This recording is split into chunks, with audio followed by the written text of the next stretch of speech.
In front of me is SONY Xperia 10 Mark IV, and today I would like to show you how you can change and customize the move your keyboard on this SONY. Firstly, go into Settings, scroll down and access System. Now select Languages and Input on Screen Keyboard and the keyboard. Over here you need to click on Theme and scroll down. Now you can click on Show More at the bottom left corners. Tap on the best theme for you.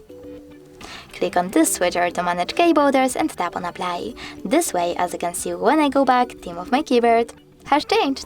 But you can go into exactly the same settings, but this time select this plus icon under My Themes to customize your keyboard. Now you need to select a photo that you wish to apply by tapping on it. Pinch it to scale and drag it to move. When you're ready, select Next and adjust brightness by swiping left or right. Finally click on Done and manage keyboarders by clicking on this switcher. Then select Apply and tap on Home button. When I go back this time, as you can see, theme of my keyboard was successfully customized with an image. Thanks so much for watching. If you enjoyed this video, leave a like, comment and don't forget to subscribe. Bye!